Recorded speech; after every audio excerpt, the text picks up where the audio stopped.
The chef's knife pressed against her throat was the same brand Catalina had dreamed of using in her own restaurant someday. But as Giovanni's breath reeked of wine and menace in the basement kitchen that served dishes she'd never learned to prepare, she realized the Culinary Institute of Manhattan had never existed.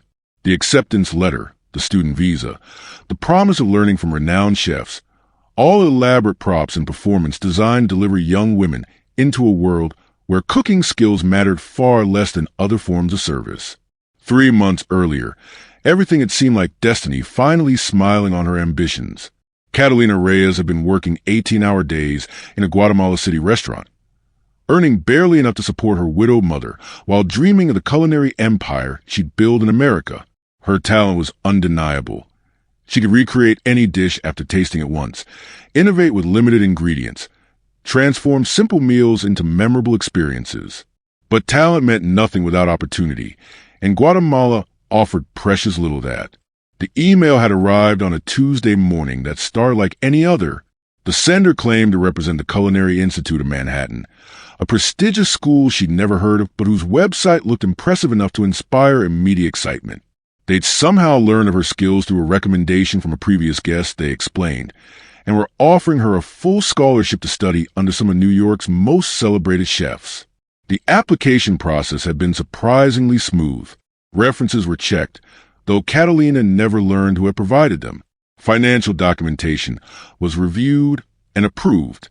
Even the student visa interview at the American consulate went better than expected, with officials commenting positively on her acceptance to such a prestigious program.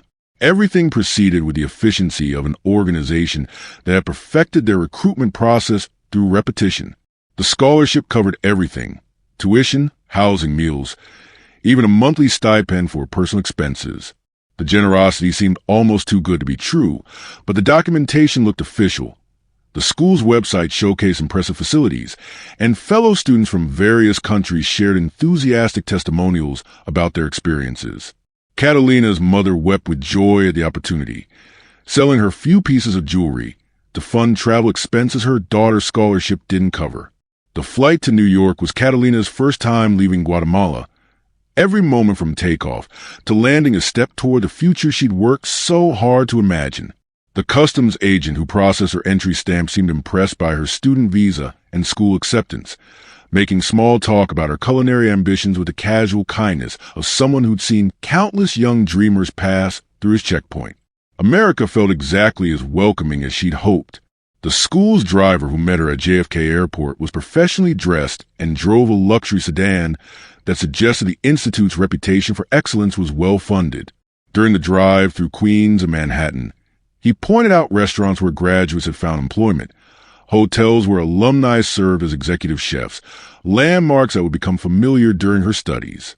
The city sparkled with possibilities that seemed within reach for the first time in her life. The Institute's building was smaller than expected, but impressive in its concentrated sophistication. Located in a renovated warehouse in what the driver described as Manhattan's emerging culinary district, it featured floor-to-ceiling windows, modern equipment visible through glass partitions, and a constant bustle of serious students pursuing their crafts.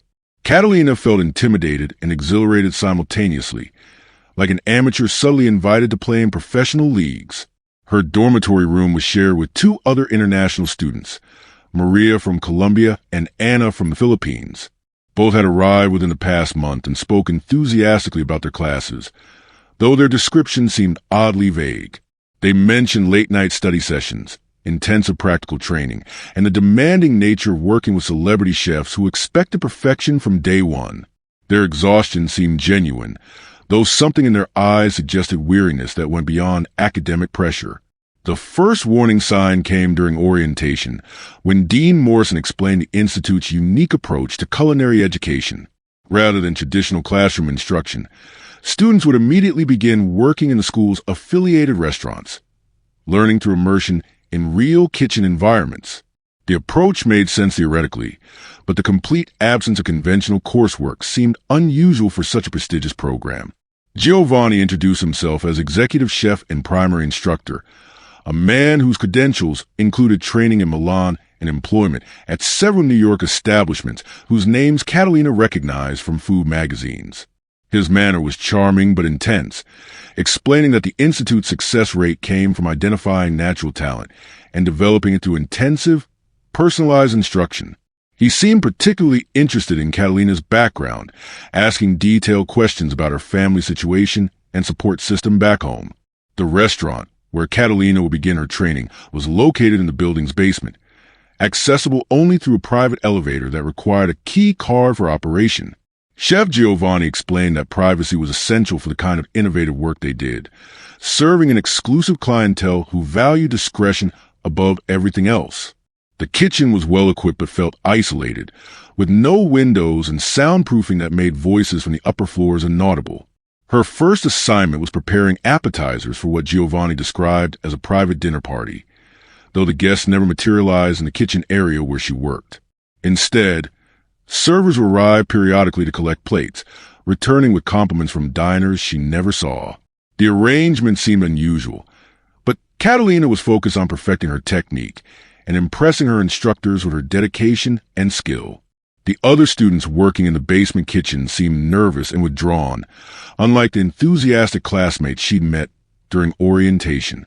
When she tried to engage them in conversation about their experiences or backgrounds, they would deflect with vague responses and return to their tasks with obvious anxiety. Something was wrong, but Catalina couldn't identify exactly what or why the atmosphere felt so oppressive. Her living situation began changing after the first week. The dormitory room she'd initially shared became unavailable due to renovations, and she was moved to private accommodation within the Institute building.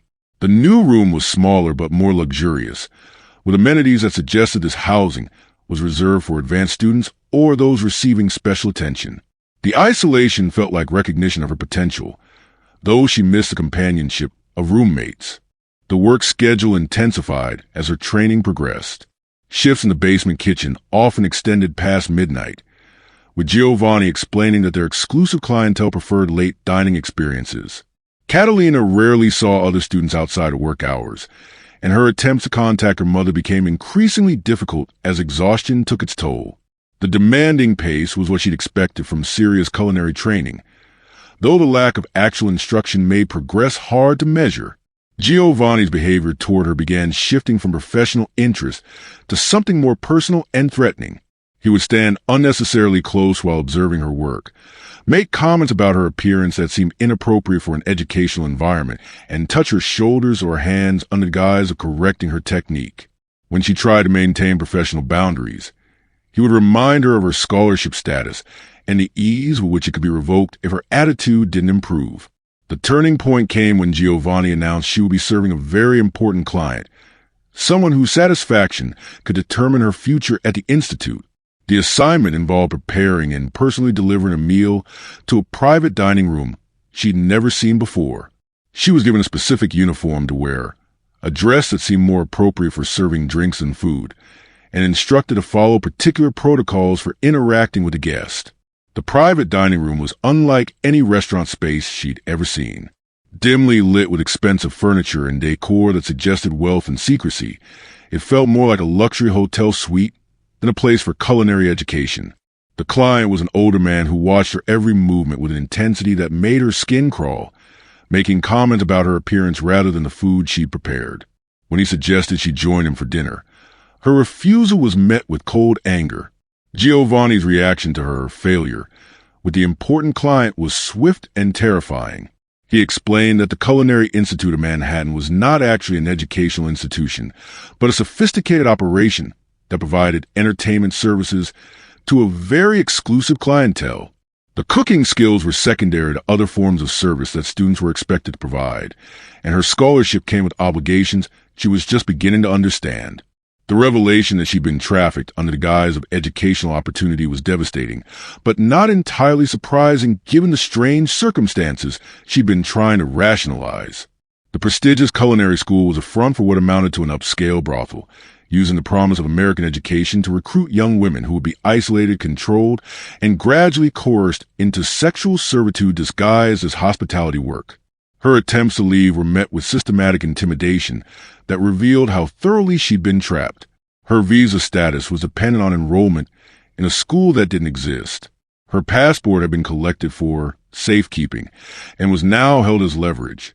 Most importantly, Giovanni had documented evidence of her participation in the operation that could be used to destroy her reputation and endanger her family if she attempted to report what was happening or seek help from authorities.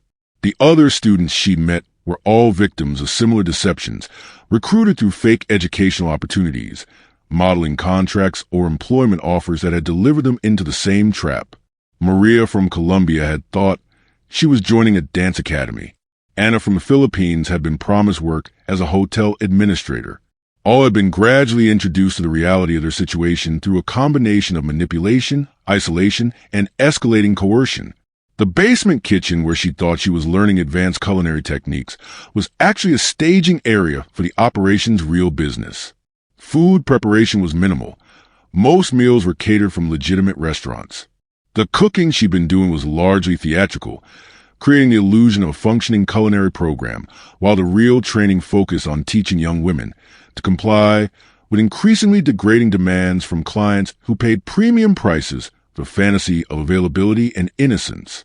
Giovanni's threats became more explicit as her resistance continued. He showed her surveillance footage of her family's daily routines in Guatemala, explaining how easily accidents could be arranged for people who lived at known addresses. He described the fates of previous students who tried to escape or contact authorities, some of whom had disappeared permanently, while others had been returned to their home countries with criminal records that made legitimate employment impossible. The clients who patronized the operation were wealthy men who paid extraordinary amounts for experiences they couldn't obtain through conventional means. The culinary school fiction appealed to a specific demographic: successful professionals who fantasize about corrupting innocent young women pursuing their dreams. The role-playing element was crucial to the service, with victims required to maintain the pretense of being eager students grateful for opportunities their patrons were providing. Catalina's first forced encounter with a client was framed as a private cooking lesson that gradually transitioned into something else entirely. The man claimed to be a food industry executive who could help advance her career, and Giovanni had coached her on playing along with his advances as part of building important professional relationships. The manipulation was sophisticated, designed to make her complicity seem voluntary even as the coercion was absolute. The psychological damage was as systematic as the physical exploitation. Victims were gradually isolated from any support systems, made financially dependent on their captors, and convinced that their participation made them complicit in crimes that would be prosecuted if discovered.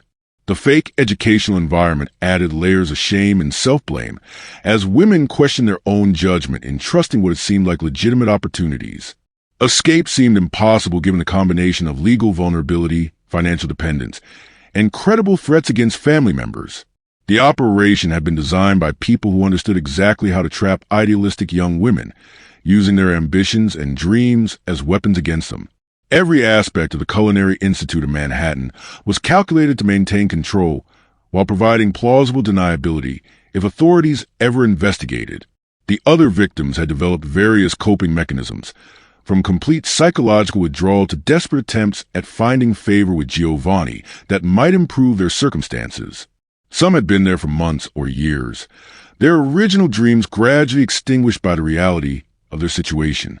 A few had attempted suicide rather than continue enduring what their lives had become, though even these desperate acts had been prevented and used as examples to intimidate others. Catalina's cooking skills, which had originally attracted her captor's attention, became a form of resistance she could maintain without triggering immediate punishment. She would prepare meals with subtle sabotage: too much salt, improper temperatures, ingredients that would cause mild gastrointestinal distress. It was a small rebellion, but it provided some sense of agency in a situation designed to eliminate any form of personal control. The operation's success depended on maintaining appearances that would satisfy both clients and any potential investigators. The building's upper floors housed legitimate businesses that provided cover for activities in the basement. The documentation supporting the fake culinary school was sophisticated enough to pass casual scrutiny. Victims were coached on responses to give if they ever encountered law enforcement, with scripts that would minimize suspicion while protecting the operation. Giovanni revealed pieces of the larger network gradually, partly to intimidate and partly because isolation made secrets less dangerous. The Culinary Institute of Manhattan was one of several fake institutions operating in different cities, each targeting different demographics but using similar methods. Young women with culinary ambitions, modeling aspirations, or educational goals were systematically identified and recruited through organizations that understood exactly how to exploit hope and ambition. The financial aspects of the operation were staggering. Clients paid tens of thousands of dollars for educational experiences that lasted anywhere from hours to weeks. The more elaborate the fantasy, the higher the price, with some patrons essentially purchasing temporary ownership of victims who were required to maintain specific roles for extended periods. The profits were enormous, which explained the sophistication of the recruitment and control mechanisms. Catalina's mother sent worried emails that were intercepted and answered by someone impersonating her daughter, maintaining the fiction that everything was proceeding normally with her American education. The messages were crafted to seem authentic, while containing subtle requests for patience and understanding about reduced communication due to demanding coursework. Every detail was managed to prevent family members from becoming suspicious or attempting to verify their loved one's circumstances. The fake culinary school's graduation ceremonies were particularly cruel psychological manipulations, where long-term victims would be presented with meaningless certificates while being told they were now qualified to work in the industry. Some were given legitimate employment at restaurants owned by associates of the operation, but their immigration status and manufactured criminal records made escape impossible. They would work as slaves in plain sight, unable to seek help without risking deportation or prosecution. As months passed, Catalina realized that survival required accepting a level of degradation she'd never imagined possible while maintaining enough psychological distance to preserve some essential part of herself. The woman who dreamed of opening her own restaurant was disappearing, replaced by someone who could endure systematic abuse while planning for opportunities that might never come. Hope became a luxury she couldn't afford, replaced by the grinding mathematics of daily survival. The basement kitchen that had once represented opportunity became a symbol of everything that had been stolen from her. The expensive equipment mocked her culinary ambitions. The ingredients were used to prepare meals for people who saw her as entertainment. And the skills she'd worked so hard to develop were now just another tool her captors used to market her degradation. The American dream had become an American nightmare with no visible ending. Other victims would sometimes share fragments of their stories during brief moments when surveillance was reduced. Each had followed a different path to the same destination, but all had trusted organizations that seemed legitimate, followed opportunities that appeared genuine, and made decisions that any reasonable person would have made under similar circumstances. The trap had been too sophisticated to detect until it was too late to escape. The physical and psychological toll was cumulative and devastating. Malnutrition from irregular meals, exhaustion from impossible schedules, and constant stress from living under threat created health problems that went untreated. The fake medical care provided by Operation Associates was designed to maintain victims' ability to work rather than address their well-being. Some women developed permanent physical damage, while others suffered psychological breaks that made them easier to control. Giovanni would occasionally bring in new students whose excitement and optimism served as painful reminders of what Catalina had once felt. Watching other young women discover the reality of their situation was almost worse than enduring her own captivity, knowing that her presence was being used to normalize what was happening and convince newcomers that resistance was futile. The cycle continued with mechanical precision, grinding up dreams and spitting out trauma. The realization that she might never escape, that this basement kitchen might be where her story ended, was perhaps the most devastating blow of all. The dreams that had sustained her through poverty and hardship in Guatemala now seemed naive and impossibly distant. The chef's knife at her throat was just one of many weapons her captors wielded, but it represented the death of everything she'd once believed about her future and her worth as a human being. The Culinary Institute of Manhattan continued operating with the efficiency of a machine designed to process hope into profit, dreams into degradation, and ambitious young women into commodities for men who could afford to purchase whatever fantasies their wealth could buy. Somewhere above the basement kitchen, new victims were probably arriving, carrying acceptance letters identical to the one that had once filled Catalina with such joy and anticipation. The cooking skills that had once been her pride and passion were now just another form of servitude. Her knowledge of flavors and techniques repurposed to serve appetites that had nothing to do with food and everything to do with power and domination. The American dream had revealed itself as a carefully constructed lie, designed to harvest the ambitions of people desperate enough to believe that merit and hard work could overcome the barriers that separated their current circumstances from their aspirations. Her story continued in that basement kitchen, where the only recipes being perfected were formulas for breaking human spirits and maintaining control over women, whose only crime had been believing that America offered opportunities for people willing to work hard enough to seize them. The chef's knife pressed against her throat was sharp enough to end everything. But Catalina had learned that there were fates worse than death, and she was living one of them in a place that had promised to teach her how to nourish others, but had instead taught her how little her own nourishment mattered to people who saw her as nothing more than an ingredient in their carefully prepared feast of human misery.